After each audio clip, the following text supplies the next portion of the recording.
Kalau yang di Taiwan kan ngalami sendiri, misalkan kayak kemarin ada temen yang perlu memeriksakan diri ke KMI Hospital. Betul. KMI Hospital itu proses pemeriksaannya itu nggak boleh ditemenin, jadi hanya yang bersangkutan yang berangkat, nggak boleh kita. Misalkan kita kan pengen nganter nih Betul. kesini karena merasa tahu ini rumah sakit poli-polinya di mana gitu, pengen nemenin support gitu. Tapi begitu masuk ke dalam rumah sakit itu hanya yang berkepentingan yang boleh masuk. Yang pengantar tuh di luar aja. Dari situ aja udah strict. Terus kemudian di Taiwan lagi, terus pemeriksaannya itu waktu itu sekarang udah lebih singkat lagi, hanya waktu itu 2 jam langsung keluar. Sekarang lebih singkat lagi, berapa yang terbaru ya, nggak nyampe 2 jam, kurang dari 2 jam pemeriksaan. Dan terjangkau. Berarti dari segi teknologi juga mereka lebih advance gitu Bu. Dari segi pemeriksaan yang tadinya 2 jam sekarang bisa lebih cepat gitu. Lebih cepat, ya bayangin 2 jam itu kan cepet ya, mainan HP lagi nih. Itu kan nggak kerasa udah 2 jam, Instagraman, YouTubean gitu. Oke kok, nggak kerasa kan? Iya bener. Karena iya sholat udah mepet-mepet, masih jam 12. Lo tahu-tahu udah 2:30. Cepet kalau di sini. Terus masker juga di sini mudah didapat. Kemarin saya beli udah 2 kali beli. Beli di mana Bu? Di Apotek di sini. Apotek. Beli juga harganya murah. Kemarin anak-anak itu satu paket itu sekali beli isinya 5 NT sekitar 2.250. Dan stoknya tuh ada gitu. Stoknya ada. Ada. Nggak mungkin kita udah ngantri terus kemudian setelah sampai di kasir, maaf, stoknya habis. Nggak ada. Nggak ada ceritanya itu. Kemarin antrian berapa orang ya? Antrian 20 orang. Mungkin satu orang sekitar berapa, 2 menit ya? 20 kali 2. Cepet banget masuk. Jadi cepet banget. Nggak nyampe. Tapi harus nunjukin itu Bu, kartu identitas Bu. Lah kalau misal anak-anak gimana Bu? Kan Ibu bawa anak itu. Anak saya belum punya kartu belum punya kartu NHI. NHI mah punya. Iya. Pakai ARS itu aja. ARS tunjukkan. Kan ada genap, ada ganjil. Hari Senin ada jadwalnya deh. Kemarin itu antri beli itu hari Jumat kemarin tuh waktunya ganjil, dan 2 anak saya tuh ganjil. Berarti Ibu belinya buat anaknya, Ibu nanti belinya besok. Nanti saya beli lagi buat dewasa. Waktu, sama gitu. Dewasa juga sekali beli itu isinya 3 15 sama 5 entian. Anak-anak dikasih 5, boleh beli satu amplopnya isi 5, orang dewasa isinya 3. Dan mudah gitu. Cepet banget. Semenit juga enggak ya masuk. Tapi kalau borongan itu bisa nggak Bu? Beli borong gitu buat temen yang di rumah. Kamu nanti susah dihisap karena dosa. Susah dihisap. Itu yang kuburannya berair atau apa karena azab, nauzubillah. Enggak di sini. Coba sih kepikiran gitu. Kan pakai ARC itu ya kan Bu, pakai identitas itu, jadi nggak boleh beli lebih kalau nggak orangnya langsung dan nggak bawa identitas. Kepikiran itu. Dia dasarnya otak Indonesia gitu ya. Kan jadi selang sehari Senin beli, Selasa enggak, Rabu beli, Kamis enggak, Jumat beli gitu kan, bisa selang-seling. Misalkan 3 kali beli aja udah dapat 15 tuh kan. Sebenarnya kalau kita mikir terus aja asal rutin lah, dalam waktu 20 menit aja sudah bisa langsung dapat barang itu yang harga terjangkau kalau mikir nimbun gitu kan. Tapi enggak. Wong lansia aja mbah-mbah gitu ikut antri gitu. Sabar berarti. Iya, sih udah tertib kayak gitu. Kebiasaan antri memang di sini udah bagus kayak. Bagus ya. Nah, kalau pembantuan ataupun perbantuan dari pemerintah Indonesia itu yang Ibu rasakan di sini selaku mahasiswa overseas itu gimana Bu? Makasih banget ya, kemarin di masjid bagi-bagi masker ya. Kasih kebagian loh maskernya. Berapa Bu? 3 ya Bu? Satu bungkusnya 3 isi kan ya? Itu kemudian juga ada selain sebelumnya juga dapat dari Muhammadiyah. Juga dapat itu. Berarti ada dari Muhammadiyah, terus dari PCI NU gitu ya Bu? NU sama Muhammadiyah. Makasih ya. Aduh, alhamdulillah. Sponsorat ini. Ini namanya gratisan ya. Di sini beli juga murah, tapi nama gratisan juga senang banget. Ya. Kalau dari KDI sendiri gimana Bu? KDI belum ada ya? Oh, belum ada. Aku belum menerima tuh informasi mau ada pembagian gratis atau pernah ada atau Apa nggak ada informasi di lingkup mahasiswa Indonesia yang ada di KMU, Bu? Kalau pembagian dari pemerintah Indonesia itu kan, kalau nggak salah itu kemarin ada pembagian masker di ranahnya mahasiswa, tapi memang sedikit sih jumlahnya daripada BMI ataupun PMI, karena kan jumlah mahasiswa dan pekerja di sini kan lebih banyak pekerjanya, jadi agaknya lebih masif pembagian di lingkup para pekerja. Tapi kalau saya sih setuju aja seperti itu. Maksudnya mereka itu ya mereka kan para pekerja itu, para PMI itu jam keluarnya terbatas ya. Betul. Terbatas. Kalau saya tadi kan anytime bisa keluar, nggak dibatasi oleh waktu. Jadi nggak apa-apa lah, nggak masalah. Kalau buat saya nggak masalah, nggak masalah dia. Nggak kemudian menjadi iri atau gimana. Enggak. Karena di sisi lain juga kita lebih tahu dan lebih paham dengan akses yang antri itu, terus belinya di mana kan kayak gitu, Bu. Ini deket banget apoteknya, jarak 150 meter. Berarti di tiap apotek itu pasti ada gitu, bisa antri apotek gitu. yang berlogo NHI. Yang berlogo NHI, kalau nggak ada NHI-nya berarti beli sendiri. Nah, harganya lebih mahal. Oh, lebih mahal.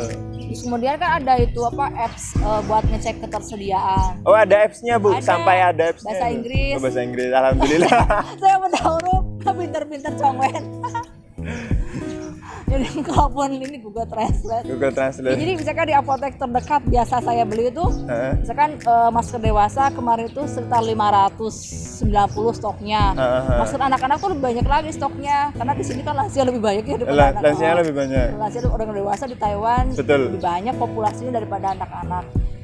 Dewasa stoknya sekitar 590 sekian, anak-anak itu hampir 800-900 stoknya. Lebih banyak. Makanya anak-anak isinya satu paketnya dapat 5 biji.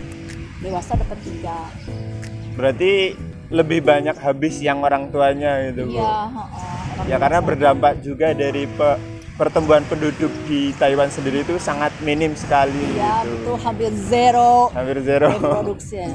Karena nggak suka nikah. mereka mungkin beda lah sama orang Indonesia ya. Iya. Beda banget lah. Beda, Bu. Beda banget. Terus ini, Bu, kalau di Indonesia sendiri kan sekarang malah sedang marak-maraknya gitu, Bu. Lagi outbreak udah. Dan yang lebih 19 ya terbaru itu ya. Katanya 19 itu, Bu. Kalau dilihat dari Presiden itu ngomongin berapa?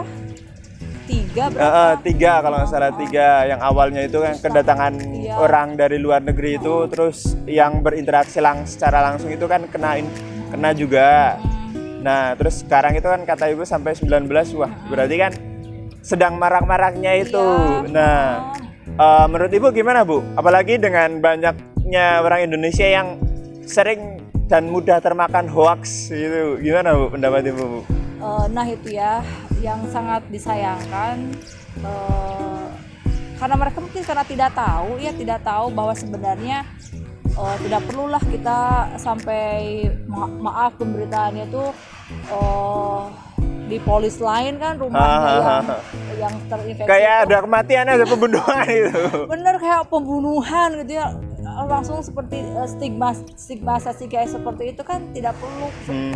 Jadi perlu ada edukasi gitu ya, pemberitahuan bahwa memang mudah sekali menyebar, terus kemudian COVID-19 ini dari terinfeksi menjadi parahnya itu cepat prosesnya itu. Tapi bukan berarti tidak bisa diobati, bukan berarti tidak bisa diselamatkan. Jadi kalau terinfeksi mati itu salah benar enggak? Salah banget. Bukan berarti terinfeksi terus harapan hidupnya langsung zero. Enggak banget itu, enggak. Kemudian pencegahannya juga mudah, cuci tangan. Kalau kita kan orang Islam wudu ya, wudu pasti cuci tangan. Terus mohon maaf kalau misalkan kita BAB, BAK itu kan pasti pakai air ya, betul. pakai air, pakai sabun. Itu sebenarnya udah menunjukkan kebiasaan kita sebagai orang Islam. Kita tuh sangat aware dengan kesehatan, kebersihan gitu. Kita menjaga hygiene itu. Resiko untuk terinfeksinya itu kecil. Kalau kita sehari aja siang, misalkan kita mulai beraktivitas mulai dari habis subuh, kita melewati duhur dan asar, mungkin di dua kali ini kita udah berapa kali cuci tangan, betul, kemudian BAK berapa kali cuci tangan. Betul. Karena dengan cuci tangan pakai sabun nggak perlu sabun yang khusus hand sanitizer. Nggak ada alkohol 70%-nya itu. Sabun cuci piring, sabun ya asal kena sabun mandi itu mati. Nggak perlu sabun khusus yang dibeli dari apotek itu nggak perlu gitu nggak Bu. perlu. Jadi kayak soalnya ini saya sangat miris sekali Bu. Sampai kan kasus di Indonesia itu kan banyak masker, apalagi juga hand sanitizer di Indonesia itu stoknya sekarang malah bisa dikatakan sudah habis di toko-toko gitu Bu. Aduh, sangat disayangkan. Berarti kan salah pemahaman gitu ya Bu. Paham, iya itu kan panic attack gitu kan. Panic attack gitu ya. Mungkin bisa dikasih tips Bu, kan justru malah kalau saya lihat itu kan Bu, datanya kalau nggak salah itu 97% orang yang terinfeksi virus Wuhan COVID-19 ini bisa disembuhkan. Bahkan datanya itu lebih berbahaya SARS ataupun AIDS lah bisa dikatakan itu, ataupun virus flu yang lain malah lebih membahayakan daripada virus Wuhan ini, virus COVID ini, karena 97% itu bisa disembuhkan kayak gitu Bu.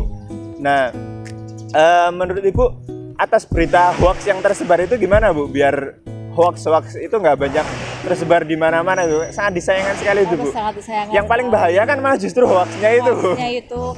Jadi sekali lagi infeksi COVID-19 ini tuh mudah banget pencegahannya. Cuci tangan pakai sabun, air mengalir ya, bukan air kobokan. Iya. Bukan air kobokan kayak di rumah makan. Tapi air mengalir pakai sabun bisa sabun mandi batangan ya, sabun cuci piring, sabun yang ada di rumah lah. Nggak harus beli sabun khusus yang dipakai di rumah sakit dan itu hanya bisa dibeli di apotek, nggak perlu. Karena itu mahal. Betul. Sementara kita hanya butuh sabun yang tujuannya itu bisa mematikan kuman dari tangan kita. Jadi bisa pakai sabun apa aja.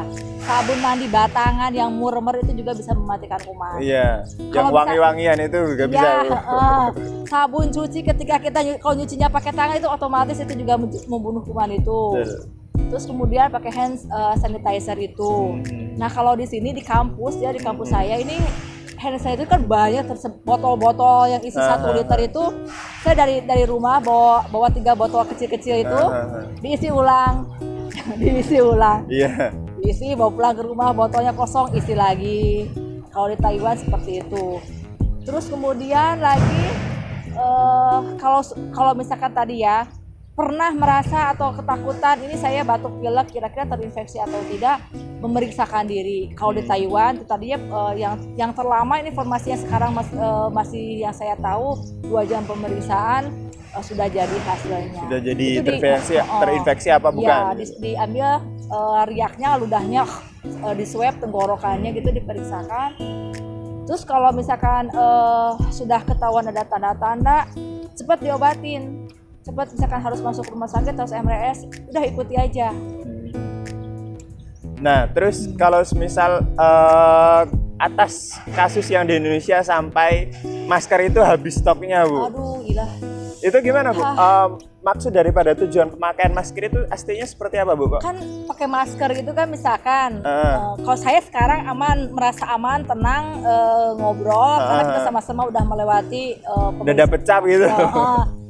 Kalau misalkan kita ke tempat umum, kita kan nggak tahu ini orang-orang yang ada di sekitar kita ini mereka dari mana. Maka apakah mereka udah bepergian dari negara-negara yang lagi outbreak, yang lagi naik-naiknya kasus corona. Betul. Kita kan nggak tahu dan nggak mungkin hanya satu-satu. Jadi kita lebih baik untuk melindungi diri sendiri. Gunakanlah masker. Menggunakan masker itu tujuannya itu karena infeksinya tuh yang pertama kali lewat udara terutama. Terus kalau misalkan pakai masker tapi tangannya megang kemana-mana misalkan kayak gitu, cepet-cepetlah cuci tangan dan ingat tolong sadar banget itu tangan jangan ke muka, gitu ya tangan. Jangan ngupil, pakai masker tapi kemudian sambil ngupil ya bohong. Kecuali ngupilnya pakai masker berarti. Jadi akses gini. Saya kalau tangannya megang apa sih eskalator, tangga berjalan atau megang apalah tangannya megang kemana-mana dan kita nggak tahu kan semua tangan megang di situ. Iya benar. Salah satunya adalah orang yang sudah berinteraksi dengan yang terkena virus. Jadi, Nahasnya di situ itu. Jadi proteksi diri lah. Sedikit saran untuk pemerintah Indonesia dalam penanganan COVID ini sendiri, karena kan di Indonesia sedang panas-panasnya COVID itu sendiri gitu. Jadi ada 2 langkah yang bisa dilakukan. Itu yang pertama adalah preventif, pencegahan. Iya, preventif. Ya. Pencegahan itu bisa dengan edukasi kepada masyarakat, misalkan puskesmas melalui kader-kader posyandu memberikan membuat flyer untuk disampaikan kepada masyarakat pada saat acara penimbangan bayi, pada saat ada acara di PAUD kan di bawah itu tuh di bawah puskesmas bisa langsung memiliki akses ke para kader. Betul. Lalu kemudian preventif selanjutnya adalah di institusi atau di public institution dari mulai tadi PAUD, TK, SD, SMA, universitas menyediakan alat hand sanitizer, terus kemudian pengukur suhu tubuh. Itu kan murah. Iya. Bisa dibuat. Alkohol itu harganya murah loh. Murah, Bu? Murah, beneran murah. Saya punya 1 liter sampai akhirnya nggak kepake karena waktu itu mikirnya kan hanya untuk keperluan sedikit aja, tapi kalau di saat sekarang ini sering-sering dipakai. Sering-sering dipakai itu bisa membuat sendiri. Ada caranya di YouTube gimana caranya membuat hand sanitizer yang tidak bikin kasar di tangan. Terus kemudian juga mengingatkan untuk selalu rajin cuci tangan dengan menggunakan sabun dan air mengalir. Iya. Air mengalir loh ya, bukan dikobokan kayak rumah makan. Nanti makan mangkok kecil gini. Tapi cuci tangan, itu sabunnya itu bisa sabun apa aja. Nggak harus sabun khusus yang harus dibeli di apotek. Sabun khusus, misalkan sabun desinfektan seperti yang biasa digunakan di rumah sakit. Tapi bisa sabun biasa, sabun cuci tangan yang biasa, yang bisa dengan mudah dan murah dengan harga terjangkau. Sabun wangi-wangi. Sabun mandi yang harga 2.000-an itu masih ada, mungkin 1.000 juga mungkin ada. Itu bisa digunakan. Tidak perlu yang khusus biasa di rumah sakit. Itu bisa digalakkan. Terus kemudian juga kebiasaan kalau batuk bersin gitu kan ditutup. Terus kemudian kebiasaan jangan tangannya itu kemana-mana ke muka gitu ya, jangan sering-sering ngupil mainin jerawat ya kan. Saya sering kalau main jerawat gitu, nyabut jenggot pakai koin ya. Udah itu sekarang ingat corona ya, karena kita nggak tahu kan tangan kita udah megang apa, dan sebelumnya pegangan tangga itu sebelumnya siapa yang megang, apakah dia terinfeksi atau tidak. Jadi ingat, kecuali kalau misalkan selalu membawa itu tadi, biasakan di botol kecil menyiapkan sendiri untuk proteksi diri sendiri pakai hand sanitizer. Jadi ke masyarakat awam itu benar-benar penting banget diedukasi, disampaikan ngobrolnya yang enak, mungkin di acara-acara PKK, di acara apalah banyak lah program-program di masyarakat itu diedukasi. Itu kan yang preventifnya, Bu. Nah, kalau yang sudah terjangkit itu gimana, Bu, langkahnya biar ini kan kayaknya banyak hoax tersebar, saking paniknya itu corona, kayak orang kenapa aja gitu, kayak orang sebentar lagi mati, ataupun itu orang itu aib gitu sampai dijauhi kan gitu. Aduh, sudah sangat tidak penting, sangat tidak perlu kita sampai memberlakukan orang yang terinfeksi corona seperti itu. Ya, please lah, mikir deh ya. Sakit corona aja dia tuh udah beban, jangan kita nambah-nambahin beban penderitaan orang lain. Dosa itu, dosa loh. Ngomong seucap tapi kemudian ngomongan itu membuat tidak enak orang lain yang sedang tertimpa musibah, jadi kita tambah-tambah dosa. Nggak usah lah. Intimidasinya itu yang sangat mengerikan. Jangan. Jadi katakan kalau kita tidak bisa berkata-kata baik, diamlah. Iya. Nah, kalau misalnya sudah merasa ada tanda-tanda batuk, batuknya itu batuk tidak berdahak, panas, kemudian panas itu disertai dengan batuk, sesak nafas, diikuti dengan sesak nafas. Jadi terinfeksi COVID-19 atau corona ini tuh memarahnya tuh ketika dari terinfeksi ke parahnya tuh cepat. Makanya kalau ada tanda-tanda seperti itu lebih baik ini aku batuk pilek biasa, atau misalkan maaf, jangan-jangan ini corona. Kalau rasanya saya sudah berinteraksi dengan orang yang misalkan sudah bepergian dari dari Singapura yang udah melewati outbreak, atau malah baru bepergian dari Cina, dari sumbernya dari Wuhan misalkan ya. apa sih, Italia juga lah kan lagi outbreak. Pokoknya ada Iya, 3 iya. negara yang sudah memproklamasikan bahwa dirinya sekarang sedang mengalami outbreak corona. Itu langsung deh sadar diri aja, langsung memeriksakan. Karena bisa diobati, bisa sembuh, nggak berarti terinfeksi. Nyiapin apa buat kematian, enggak. Tidak perlu sepanik itu, tidak. Bisa diobati, bisa disembuhkan. Bisa sembuh gitu. Bisa. Bukan terkena itu terus mati. Enggak, kemudian nyiapin nisan buat tahlilannya apa, enggak. Enggak usah. Nggak perlu seperti itu. Tapi kalau saran dari pemerintahan itu gimana, Bu? Dari langkahnya, Bu? Ya sekarang ini yang Selain edukasi gitu, Bu. promotif kesehatan, promosi kesehatan dan preventif tadi itu yang menjadi tanda tanya tuh Indonesia gimana caranya supaya pemeriksaan untuk mengetahui positif corona itu dibikin mudah, murah. Ya. Ya. Mudah dan murah ya. Mudah itu misalkan kalau bisa di tiap puskesmas ada, itu paling idealnya ya. Idealnya di puskesmas. Tapi realistisnya nanti di nggak tahu. rumah sakit tingkat kabupaten lah ada gitu ya. Terus kemudian dibikin murah. Dibikin murah. Ya, terjangkau Kalau oleh bisa nggak masyarakat bayar, yang Bu? low end, bisa nggak bayar. Bisa. Di cover terus, di cover total sama BPJS kalau bisa itu. Kalau bisa seperti itu. Nah, Kemudian juga pemeriksaannya cepat hasilnya. Oke. Jadi sambil menunggu kan nggak boleh berkeliaran. Nunggu 2 jam. Oh negatif, oh positif, negatif pulang, positif langsung MRS atau dirawat. Oke, ya begitulah tentang corona di Taiwan dan mungkin sedikit masukan kepada corona ataupun orang-orang yang berinteraksi dengan corona di Indonesia. Sebaiknya seperti itu. Nah, mungkin barangkali ada pertanyaan ataupun setidaknya unek-unek tentang corona yang ada di Taiwan ataupun bagaimana langkah menghadapi corona secara pasti dan tepat itu nanti bisa ditanyakan langsung kepada Bu Ira. Untuk kontak Bu Ira nanti saya kasih link FB-nya di bawah dan kalau memang ada pertanyaan bisa ditanyakan di kolom komentar. Oke, terima kasih. Ataupun mungkin kita bisa bahas video yang lain, Bu. Kalau memang ada nanti netizen yang bertanya gitu terkait parenting itu, Bu. Mahasiswa S3 PhD bawa anaknya di sini gimana tips triknya gitu. Saya bawa anak 2 sekolah di sini. Ya nanti bisa ditanyakan lagi ya ataupun kita bisa bikin video lagi, Bu, kalau bagaimana tips parentingnya. Ya, saya pengen diri, Bu. Saya pengennya gitu bawa istri, bawa anak ke sini gitu. Ya kenapa? Jadi kamu membujangkan diri. Tidak. Oke, terima kasih sahabat-sahabatku. Stay tune dan jangan lupa like dan subscribe channel ini. Sampai ketemu di video yang selanjutnya. Terima kasih. Wassalamualaikum warahmatullahi wabarakatuh. Mari kita tutup bareng, Bu. Mari. 1, 2, 3. Salam pergerakan. Oke, terima kasih, Bu. Makasih.